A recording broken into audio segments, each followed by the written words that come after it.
Welcome to Salim समी channel. मैं हूं आपका एस्ट्रोलॉजर सलीम समी। अस्सलाम वालेकुम। आज फिर हम बात करेंगे सैटर्न प्लैनेट की, यानी कि जोहल की बात करेंगे, जिसको उर्दू में जोहल कहते हैं और इंग्लिश में सैटर्न और हिंदी में शनि कहते हैं। जोहल एक बहुत बड़ा प्लैनेट है। जोहल को दुख का कारक भी कहा जाता है, कर्म का कारक भी कहा जाता है और कैरियर का भी कारक है। यानी कि हम जितने भी अमल करते हैं, नौकरी का बहुत बड़ा, इसका बिजनेस का, इसका बहुत बड़ा रोल जो है वो सैटर्न का होता है। सैटर्न की ट्रांजिट बहुत ही इंपॉर्टेंट होती है, क्योंकि 2.5 साल के बाद ये हाउस चेंज करता है। 2022 अप्रैल में इसने हाउस चेंज किया था, तो वहां से अब अगर देख लें तो बहुत से लोगों को वहां पर लॉसेस होना शुरू हुए थे, बहुत से लोगों की जॉब चली गई होगी, बहुत से लोगों को कैरियर बना होगा। तो सैटर्न की मूवमेंट बड़ी इंपॉर्टेंट होती है। आज फिर हम इसके ऊपर बात करेंगे सैटर्न के ऊपर, क्योंकि सैटर्न पाइसेस में जा रहा है, अगले 2027 तक यहाँ पे रहेगा। आज मैं कोशिश करूंगा कि आपको किसी डिफरेंट तरीके से बताऊं। नक्षत्र बड़े इंपॉर्टेंट होते हैं। नक्षत्र फिक्स प्लैनेट को कहा जाता है, यानी कि जो फिक्स प्लैनेट होते हैं उनको नक्षत्र कहा जाता है। सैटर्न पाइसेस में जब चलेगा तो जुपिटर और सैटर्न और मरकरी के नक्षत्र पे चलेगा। अब आपने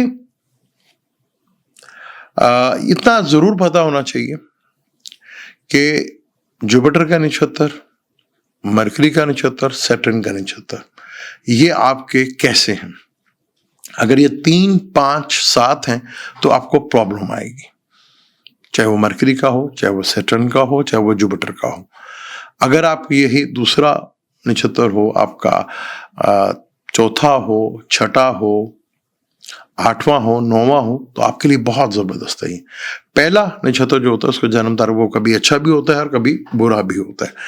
तो सैटर्न जब भी इधर आएगा तो एक बहुत बड़ी चेंज देखने को मिलेगी। पहले तो बहुत से लोगों को जॉब से हाथ धोना पड़ सकता है, उनके 6 प्लैनेट कंजक्शन भी है, फिर ग्रेन भी है।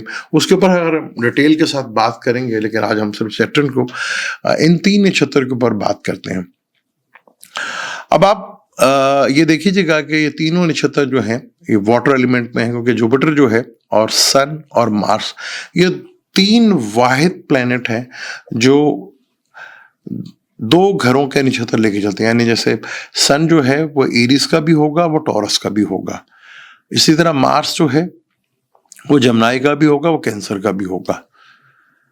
इसी तरह ये जो अपना बाकी प्लैनेट है ये बहुत इंपॉर्टेंट है। ये किस तरह आपको लेकर चलेंगे। राहु, सैटर्न एक ही घरों को लेकर चलते हैं। जुपिटर, मार्स और सन ये 2-2 घरों को लेकर चलते हैं। तो यहाँ आपके जो आपको जुपिटर का नक्षत्र मिलेगा वो कैंसर में मिलेगा, वो आपको मिलेगा स्कॉर्पियो में मिलेगा। यानी कैंसर में भी जुपिटर का नक्षत्र आएगा, मरकरी का आएगा, सैटर्न का आएगा। स्कॉर्पियो में भी सैटर्न का आएगा, मरकरी का आएगा और जुपिटर का आएगा। जुपिटर, मरकरी, सैटर्न ये तीनों वाटर एलिमेंट जो हैं, तीनों वाटर एलिमेंट में जितने भी नक्षत्र हैं ये सब के सब जुपिटर के, मरकरी के, सैटर्न के नक्षत्र आते हैं।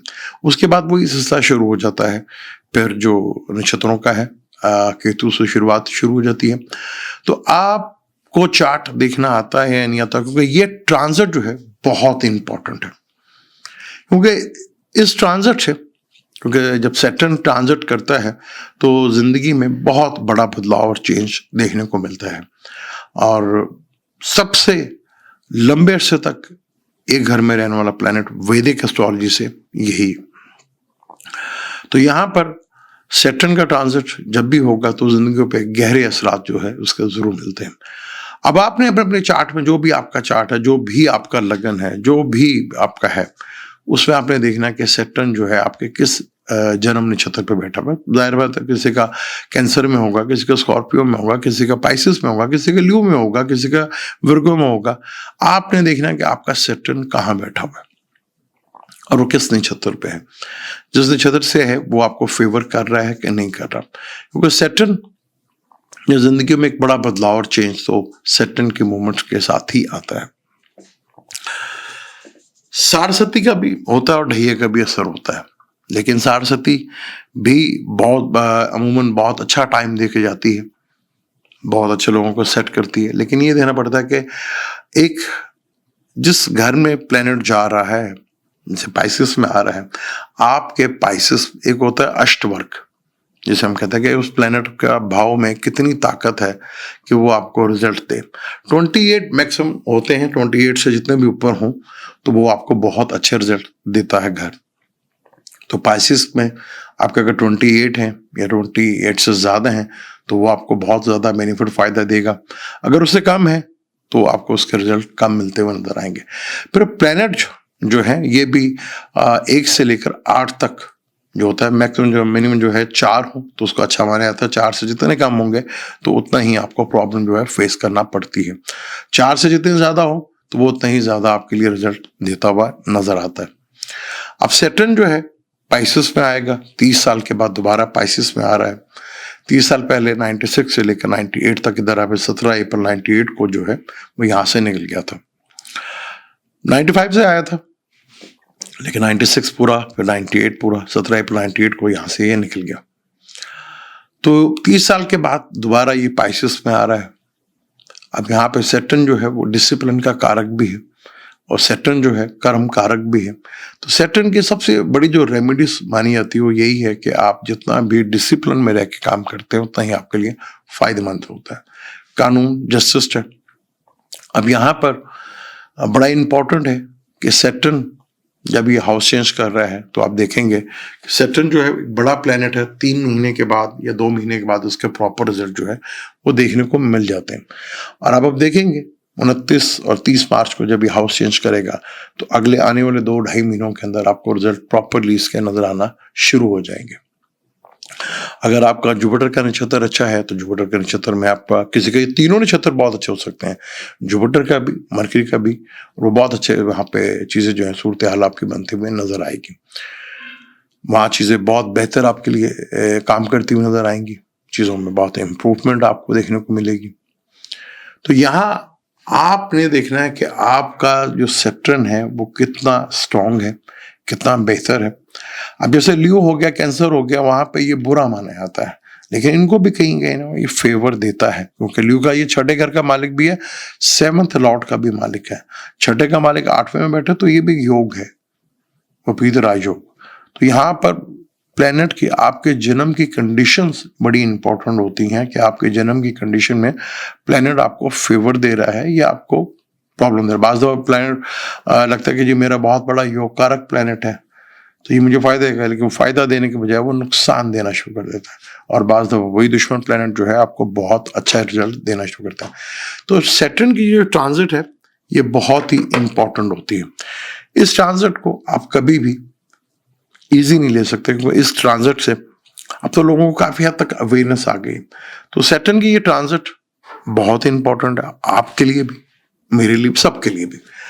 तो यहाँ पर आप देखेंगे बुर्ज हमल के ये 12वें घर में आया है, वो टॉरस वालों के 11वें घर में आया है, जमनाय के ये 10वें घर में आया है, कैंसर वालों के लिए 9th हाउस में आया है, ल्यू के ये 8th हाउस में आया है, विर्गो के ये 7th हाउस में आया है, लिब्रा के ये छठे घर में आया है, स्कॉर्पियो के ये 5th हाउस में आया है, और सेजिटेरियस के ये 4th हाउस में आया है, कैप्रिकॉन के ये 3rd हाउस में आया है, एक्वेरियस के ये 2nd हाउस में, और पाइसिस में ये आके खुद बैठा है यहाँ पर।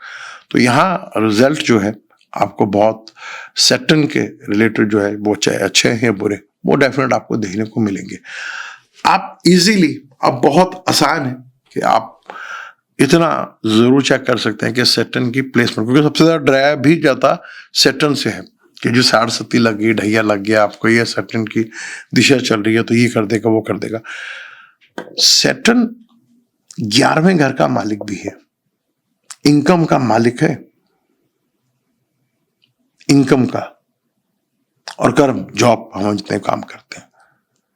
सैटर्न डिसिप्लिन में रहना बड़ा पसंद करता है, लॉ में रहना बहुत पसंद करता है।